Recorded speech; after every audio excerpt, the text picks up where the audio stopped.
Welcome to our deep dive today, and we're looking into the haiku of Ryōkan. Today we're going beyond just appreciating their beauty and even some of the controversy that Ryōkan packed into these deceptively simple poems. It's fascinating how much depth you can find in just 17 syllables. Right. Ryōkan really mastered that art. Absolutely. And one thing that jumps out right away is his focus on nature. It's not just a backdrop. It feels woven into the very fabric of his experience. Like this one falling cherry blossoms. Yeah. Those remaining also will fall. On the surface, it's an observation. Yeah. But there's a sense of inevitability there. Definitely. And the word remaining adds this extra layer. It's not just that things change and fade. It's that even those clinging on are subject to the same fate. It's a subtle echo of the Buddhist concept of impermanence, but with a poetic touch that goes beyond a simple statement of fact.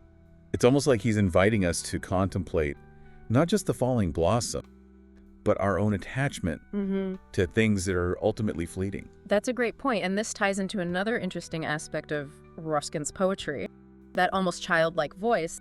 It's deceptive because beneath that simplicity lies a profound understanding of Zen philosophy. Okay. Take, for example, the haiku, tender memory, hairdressing children, violets in bloom.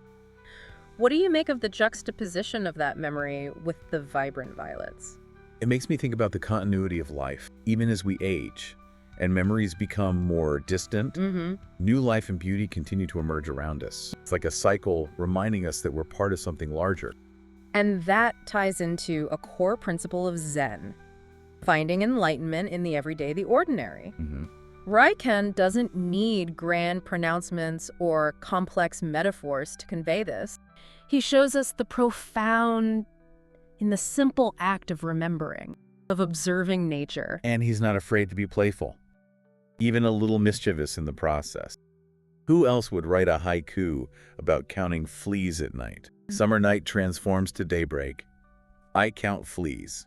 It's brilliant. On one level, it's relatable. We've all had those nights where sleep evades us. But there's also a deeper layer here, wouldn't you say? He matter-of-factly counts those fleas. It's almost like he's acknowledging those distracting thoughts. It's a subtle nod to mindfulness. Okay. To simply observing those thoughts without letting them consume us. And it's done with such a light touch. It's a reminder that even a Zen master is human, dealing with the same everyday struggles as the rest of us. It makes those teachings feel more accessible, more grounded. Absolutely. And that brings us to the question of how Ryōkan's haiku reflect his Zen practice. We see it in his focus on nature, simplicity, even his humor. But there are also deeper themes woven into his work. Consider the haiku. The thief left only one thing behind moon in my window. It's deceptively simple, but what's he really saying here? I think it's a powerful statement about non-attachment.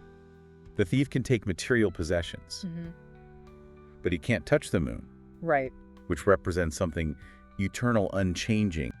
Ryōkan, by focusing on what remains, highlights the futility, clinging to things that can be taken away. It's a beautiful illustration of how loss can actually reveal what's truly valuable. And it speaks to that Zen idea of letting go of what we can't control, of finding peace in the midst of chaos. It also makes you think about Ryōkan's own life choices. He deliberately chose a life of simplicity, renouncing material possessions to pursue a spiritual path. This haiku almost feels like a justification, even a celebration of that choice. It's fascinating, isn't it? And it raises the question of how Ryōkan's work fits into the broader Japanese tradition of haiku.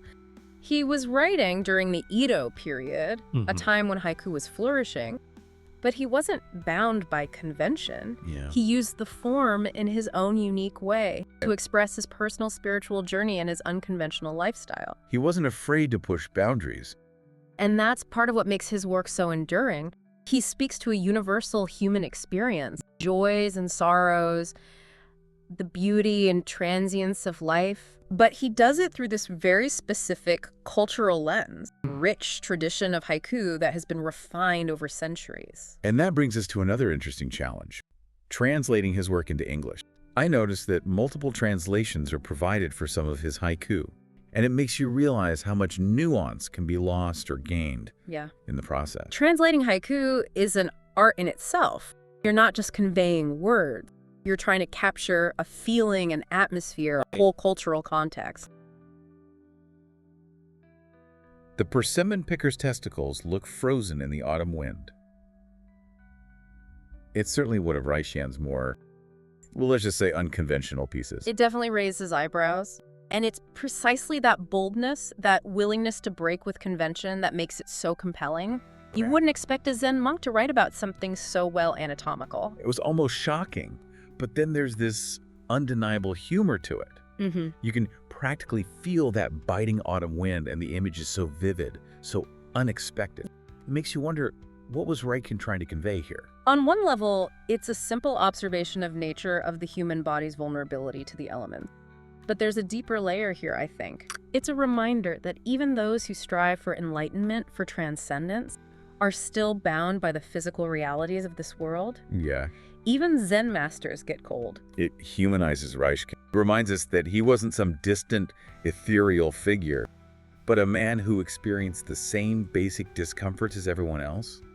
And he wasn't afraid to write about it, even if it challenged societal norms or expectations. Exactly. There's an honesty to his work that's refreshing. He's not trying to present a sanitized version of himself or his experience. He's embracing the full spectrum of life. Beautiful and the mundane, the comfortable and the uncomfortable. I'm drawn to this next haiku, which has a very different feel to it. Tender memory, hairdressing children, violets and bling. We touched on the nostalgia and the hint of sadness earlier. But what I find particularly striking is the way Ryōkan juxtaposes that memory with the vibrant image of violets in bloom. Okay. It's like he's creating a dialogue between past and present, between loss and renewal. That's a beautiful observation. And it speaks to the cyclical nature of life. The way that even as we age and memories fade, new life continues to emerge around us. Right. The violets, with their delicate beauty and vibrant color, represent that ongoing cycle, that sense of hope and renewal that persists even in the face of loss. It makes me think about the Buddhist concept of impermanence, not just as an ending, but as a constant transformation. Things change, fade, and reappear in new forms. Right. It's a comforting thought in a way. Absolutely, and it ties into that Zen idea of finding enlightenment in the everyday. Ryōkan doesn't need to travel to a mountaintop or seek out some extraordinary experience to find meaning. He finds it in the simple act of remembering, of observing nature, connecting with those around him. And speaking of connection, there's a haiku that touches on a more melancholic theme. The poignancy of closing autumn, whom to tell? This one feels particularly raw, vulnerable. It makes you realize that even a monk who has dedicated his life to spiritual practice can still experience loneliness.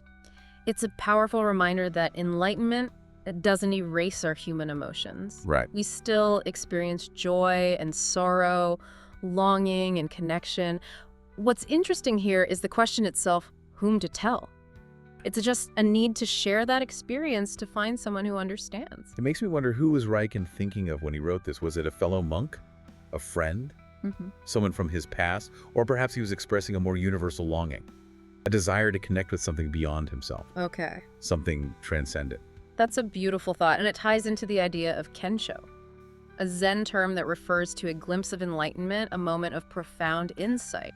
Perhaps Ryōkan in his solitude was experiencing a kensho and longing to share it.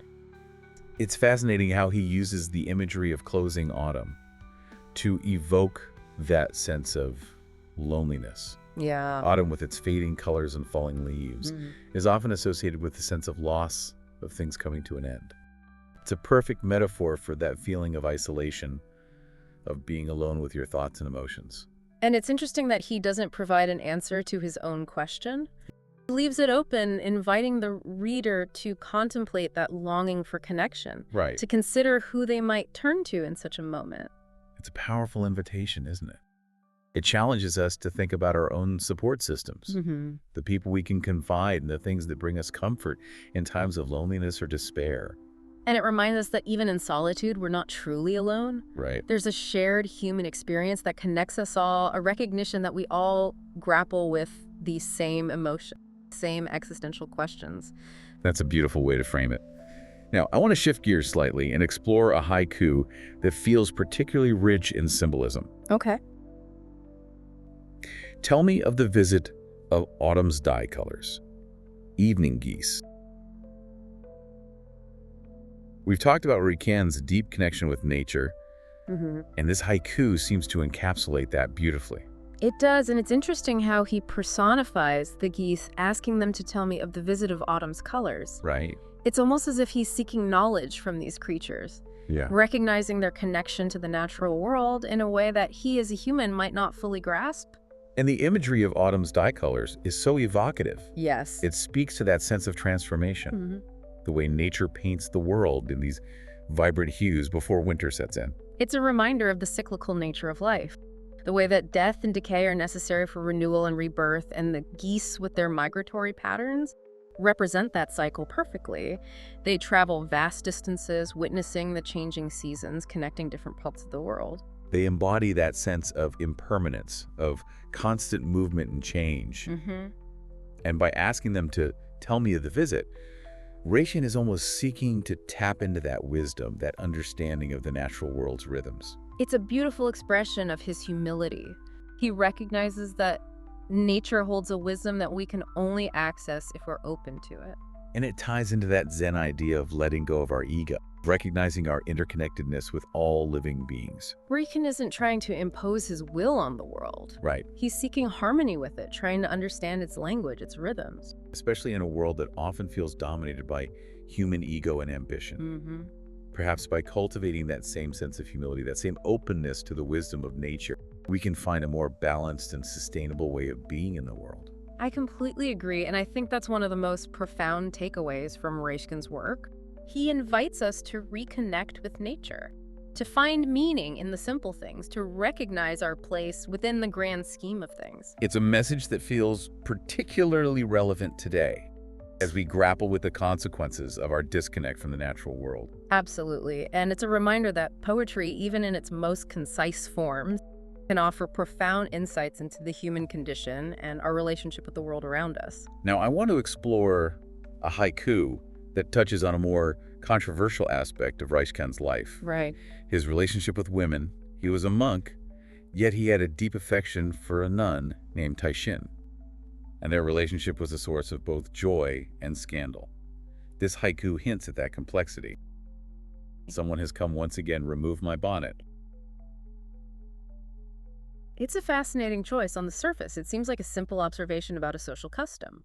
But the tone, that subtle hint of reluctance in remove my bonnet, suggests something more. It's as if he's being pulled away from his preferred state of solitude. And knowing his history with Taishin, it's hard not to read this haiku through that lens. It's tempting to see it as a veiled reference to their clandestine meetings. Right?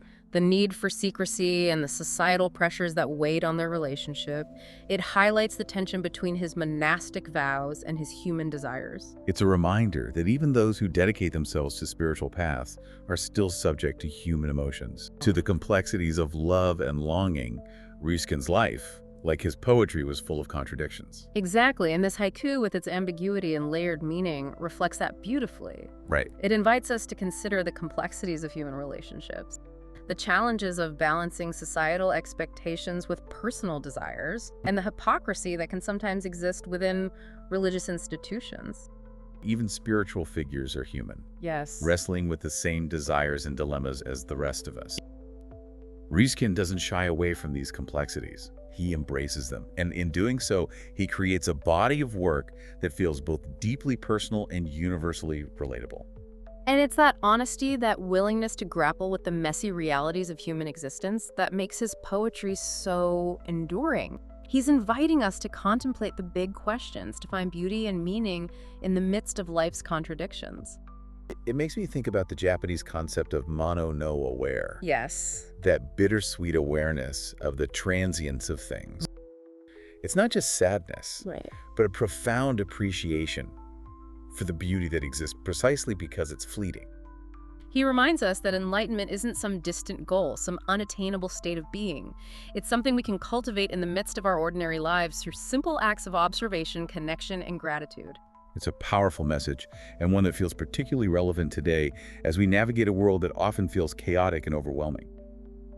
What are some key takeaways that our listener can walk away with? I'd say one of the most important takeaways is the power of simplicity. Ryōkan's haiku, with their spare language and everyday imagery, demonstrate that profound truths can be expressed in the most concise and accessible ways. He encourages us to strip away the unnecessary to find beauty in the ordinary and to embrace a more minimalist approach to life. Absolutely. And another key takeaway is the importance of mindfulness. Ryōkan's poetry is steeped in the Zen practice of paying attention to the present moment, of observing our thoughts and emotions without judgment, and of finding peace in the midst of chaos. He encourages us to cultivate a more mindful approach to life, to savor each experience, and to appreciate the fleeting beauty of the world around us. And finally, I think Ryōkan teaches us the value of finding joy in the unexpected.